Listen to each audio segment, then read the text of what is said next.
Hey guys, a very warm welcome to another video of my portfolio review. So guys, it's been a 4 months now that I've been investing, and today's is my portfolio number 2 reveal. So in today's video, all will be talking about my portfolio, that all the updates from since my last video. So I'll be showing you all the updates today. So just to give you three major numbers before we get started. So my today portfolio is at 20,379, as you can see in the number one here. The second one is my passive income is at $141 monthly. So that's my passive income, which is really great. And today my total profit so far is $913. So if I sell my all the stock today, that's how much profit I'll be making. So very excited to show you my portfolio. Let's get started. Since the last video I posted for the portfolio reveal, you will see so many changes today because I'm new, I'm learning, and then definitely I'm learning a lot of new stuff, and I'm bringing a lot of the changes so we can have better analytic into all the numbers, so I can make better decision. So let's look into the our picture number one, the number one overview of my both brokerage account overview. So I have two brokerage account. If anyone is not aware, one is Wealthsimple, where is majority of my portfolio is in, and in the Questrade, so I have started it 1 or 2 months ago, just a little bit of portfolio in Questrade. So in Questrade, I mostly have like ETF because they charge $5 for stock. So Wealthsimple, I keep everything over there. But this is just for one of the reason is, without any doubt, both the platforms are good. They have different benefits. Wealthsimple is my more favorite than Questrade, but sometimes the Wealthsimple is down and something can be on discount or very good opportunity. So I'm having both the brokerage account, just to be safe. And we also have to look how much coverage they provide in terms of insurance. So that's also one of my plan for future as well. So as you can see, the number one column is here, total invested. So today I have $90,500 invested in stocks, and my current value of my portfolio is 20,379. So that's the current value, and the total cash balance I have is the $34. Very less cash balance. So maybe next month when I get my new paycheck, we'll see if we can put it something more here. And this is the total capital gain, like total, how much money in terms of the capital gain. So as you can see, the $609 unrealized value from the capital. And this is the dividend. So far I made $217 since I have started the investing. So it's been like 4 months. I have started in March, so $270. And if you see the total profit overall, so if I sell everything, remember, if I sell everything today, this is the total profit we made, which is definitely we're not going to sell because our goal is for long term, and this is not number I'm looking for. And this is my monthly income though. I just want to show you how much I'm making from which account. So total my monthly income is at $141. So this is what I will be making next month if no one cuts our distribution. In the Questrade, as you can see, it's $0 because in the Questrade I have HSQ, the Nasdaq 100, which does not pay dividend. It's a growth ETF though. That's why this is $0 over here. So that's the overview of my brokerage account. Now let's move forward with the our the beautiful analytic number two. So what I have done, so usually follow the Blossom a lot, where I usually learn about investing a lot. So I have divided my investing category into three different modes. Okay, three different categories I would say: the covered calls, okay, the dividend and growth, and the only growth ETFs or stocks. So usually like what I learned so far, they said growth ETFs are good, definitely when it's a bullish market, and then the covered calls are good for bear market. So people are giving the advantage and disadvantage of all the three different things, and I'm agree with them. But I wanna play around to see after 1 year or after 2 year or even after 5 year which of the category outperformed, and I want to be transparent with you with this testing. But to be honest, I have no question, don't have any doubt. I'm happy with all three categories, right? So this is the, as I said, I'm doing the testing. I divided the investing category into three, and then I'm going to show you which ETFs or stock are part of that later in the video. So I have invested like $12,000 in covered calls ETFs and the around 4 grand in each, in growth and in dividend slash growth ETFs. And then you will know, when I'm going to show what I mean by that. So this is the weightage, 60% around weightage in the covered calls and 20% each in the others in the other as well. So my goal is, to have 33% each, but I started investing with covered calls, so it's very difficult to sell some of the ETFs, but that's my goal, maybe to keep 40%,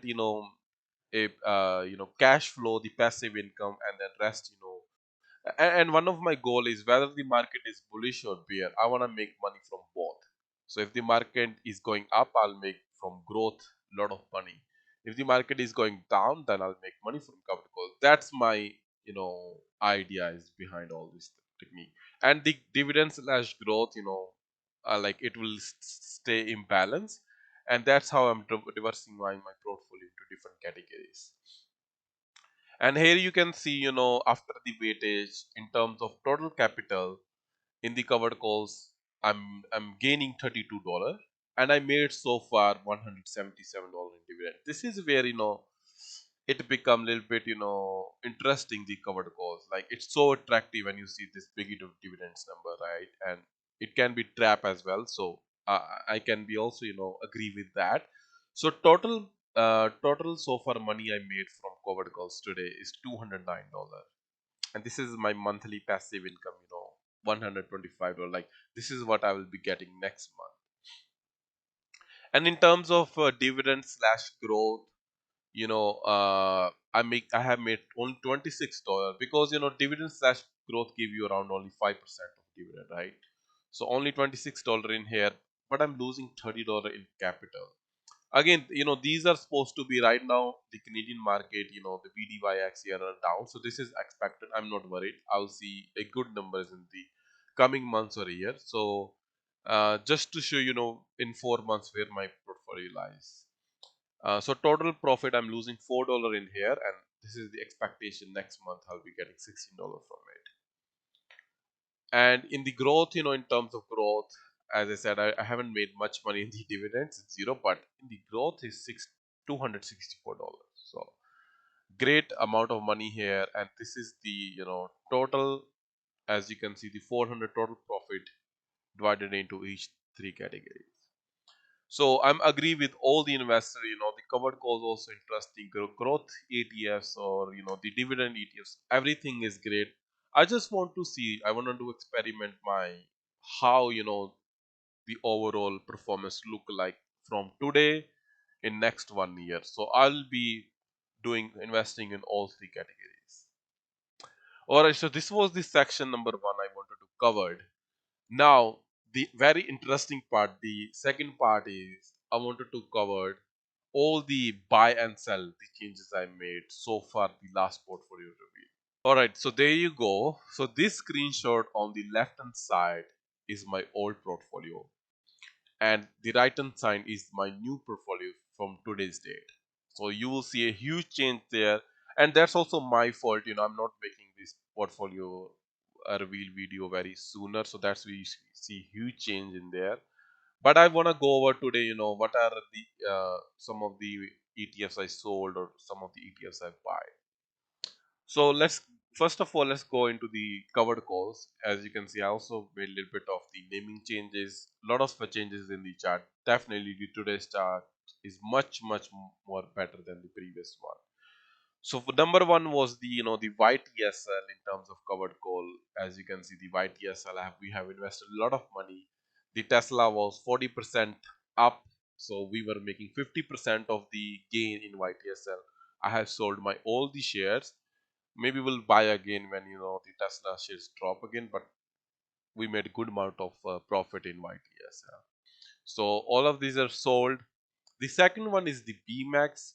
The BMAX, it wasn't doing bad, but there were better opportunity that I'm going to show you in the buy option. That's why I think there were better opportunity. BMAX still is a good option. The second one was the ENS. ENS wasn't also doing bad, it was still doing good, but again, I found a better opportunity.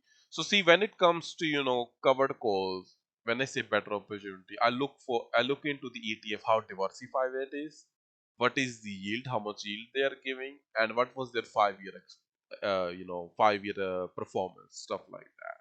But YTL was a different thing. We have made a lot of profit in the capital. That's why I said it, right? YTS was a totally different story. And then let's look into the buy. So there are a lot of new ETFs that buy, since the last video. So I wanna go over all. The first one is the US bank. So US banks are currently 40% down, and one of the famous quote is fear equals to opportunity. So maybe once the US bank recover, we're gonna make another profit, maybe another 40% profit or 30% profit in the covered calls, in the ETFs, in the US banks. So that's why I bought call. That's the Evolve ETF. And then the second one is for BMO ZWK. So these are the both US banks covered calls. The next one is QQCC. The QQCC is the Nasdaq covered call ETF. Okay, and this is one I just put only right around $300. It's a very interesting yield of around 12%, I guess. So this is also a great one. ENCC. This is which I decided to replace by ENS. So ENS was on single stock covered split fund. Sorry, split fund, which was only Ambridge, but ENS is oil plus energy and diversify really beautifully, and also it has a better yield than ENS. This is why I decided to make that change. And the LBS, this is also another great Brampton covered call ETF, which is giving around I think 14 to 15% of yield, and it's divided into financial and the insurance businesses. APLY is the another one I buy. This is the single Apple, holding ETF, which also give you around 8% of yield. But again, now one of the thing you will say, you have sold Ambridge, the ENS, because it was single stock, but you have buy Apple one. So the like companies like Tesla, Apple, Microsoft, they are like the blue chip companies. They're gonna be here for next 20 to 10 to 20 years. Okay, so I don't think so there's a risk in buying in those. And then BK is another beautiful covered call, a split fund ETF. Sorry, split fund covered call. It just hold only the banking, all the Canadian banks, and then it has really great perform in the last 5 years. So BK is the really interesting one. As you can see, I have $1,000 in the BK. So this was the covered call. Lot of buy and sell in the covered call, but moving forward, you're gonna see very few changes, because as I the more I will be getting experience from the investing, you will see the less changes. Okay, uh, so far we are learning. That's why you will be seeing a lot of even more changes in coming months as well. In the second option, dividend and growth, we sold our cash, all the position. Okay. So cash never grows. As you can see, this is a HISA, the high interest ETF, which usually never drops, and it give you 5% of yield in ETF. So I sold all these, because so many things were on sale and on discount in the May and June months, and we buy all these things. So cash is entire position is sold. And then in terms of growth last option, I sold XUU and XIC. So XUU I sold, I think the total stock market US did not outperform the S&P 500. So I sold SUU and then increased my weightage in the S&P 500, which is the VFV and the ZSP. Okay. The second one is XIC. I think I compared XI performance with and then I did comparison with VDY and the XEI. So this is the dividend based, dividend plus growth, and this one, both of them outperformed XIC. So I think, getting dividend and getting similar return compared to these three, that's why I decided to sell XIC and increase my position in VDY and XEI. In terms of buy, so I just increased my position in the dividend and growth, but I didn't buy any new one. But I did buy two new ETFs in the growth stock here, in the growth category, sorry. First one is XIT. So this is the ETF which hold Canadian company, the Canadian technology companies like Shopify, and there are others which I don't remember now. But the five-year performance is also really great of XIT. It's very similar to HXQ, which is Nasdaq 100. So I seen a good performance, so I just put $300. Maybe will increase more in the future. And then TEC is the another one. This is like the technology companies, but on the global scale. So not only US, not Canada, but all the companies, all the tech companies that are performing well globally, those are the ETF is made of. Maybe another day I will explain this ETF holding and will show you, but this is the video is only portfolio reveal. So so many changes versus old and new portfolio update, and here's everything you go. Now I just want to also show you, what's my plan for the coming months, like what I will be selling and buy. I just want to already tell you what's my plan is. So I will be selling ZWC, which is the top holding in terms of my covered calls. And then why I decided to sell this one. I think when you buy covered call, either it's better if the yield is more than 10%. Okay, and also you have to check the 5-year performance as well, right? So I think some of them like BK really outperformed ZWC or the LBS. Okay, so I will be selling ZWC. Right now I'm losing $31 in capital. When the stock of ZWC will increase, and then I'm going to sell the entire position, and then I'm going to increase my weightage in LBS and the BK over here, maybe a little bit of HMAX. So this is the one, and it's give around 8% of yield. I'm going to sell this one. Again, my idea is, I never sell a stock when it's on the minus. So that's the golden rule of stock market. I think I'm gonna just wait until it hits the its value. The second one is DFN. I was monitoring the DFN position from like last 10 years.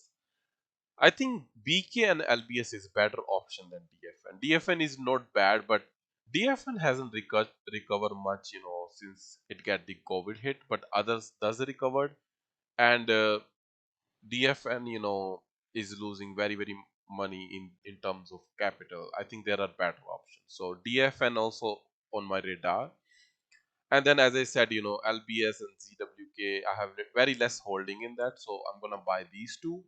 And then anything is on the discount in terms of covered call, I'm going to buy that as well. And in the last two option, these are my favorite 8 ETFs for long term. I don't think so I'm going to sell this. Only I'm going to buy whenever they're on discount. So definitely in terms of growth, nothing is on discount because I'm making money in the capital. But the Canadian market is was down, week ago, and the real estate. So maybe I will increase my position in this one, and then maybe I'll increase my position in these two because it's very less holding. So yeah, these 8 are my favorite one. Again, my plan is to do 33% of each category, right? All right, let's move over to our next slide.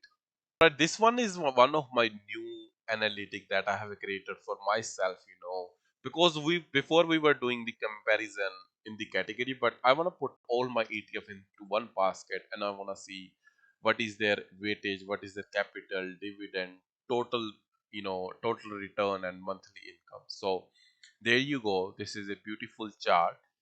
So as you can see, the HXQ is my top position, and that's what I'm planning to keep on the top.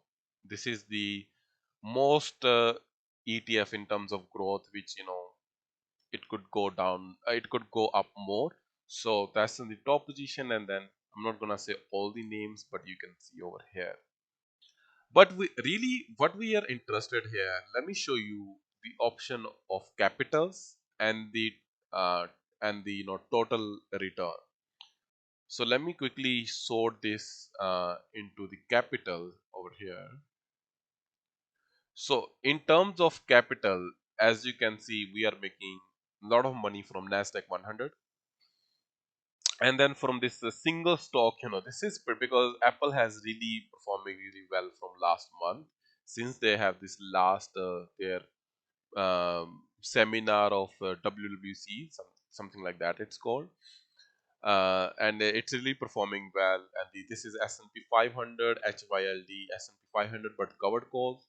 So again, you can pause the video here if you want to see what are my top performing ETFs and which is the least performing. The least performing is, no surprises, the Canadian market is down, so that's why we see these both of them here. Again, my plan is to sell ZWC when it's going to recover. And then coal is, it's right now it's very moving up and down because of this whole thing in the US market. But I'm not surprised when I think I'm losing very less capital in terms of gaining. So very happy with my overall position so far. Let's look into the the total, like total in terms of dividend and capital. So no much change, only in the middle. As you can see, some of the Hamilton ETFs has moved up. All the four position, or one is of them. HDF is not there. So these four has moved up here, and this is another analytic. Like I don't want to repeat the whole tickers, again and again. But this chart is amazing for me to see, where I need to improve, where I need to buy more, or which I need to sell. Like, when something is down, I always investigate, you know. So, for example, ZWC is down, let me investigate more into this ETF, what I can do better over here. This is a long-term hold? Should I increase my position by the dip, or should I, once it's recovered a little bit, I sell it? So, this is a amazing analytic over here. I just wanted to cover some of the few important links that can be very helpful for the investing. The number one is the brokerage accounts. So you can see my referral link here for Wealthsimple or for Questrade. So you can use that if you haven't created your account yet. And the second one is Blossom, the investing social media. So the link is in the description if you want to sign up. In the Blossom, you can see my full portfolio and you can see my trades, the live trades. Whenever I make a trade, you can sign up for the notification. And then last would be, if you want to track your dividends and then you want to track your portfolio, the passive is another amazing tool for your investing. So look into description. If you don't have the account, sign up for it. Alright guys, we have come to end of our video. Thank you so much if you are still with me and watching this portfolio reveal. I really hope you like this video, I'm keep improving this analytic and my knowledge in the investing. So if you really like this video, don't forget to hit the like button, share with others, that will be really helpful for me. The more views and likes I see in my video, it encourages me more, to make this such videos, or to improve stuff like that. So don't forget to hit like button and subscribe to the channel. Thank you so much. Till the time, take care and I will see you in my next video. Bye bye everyone.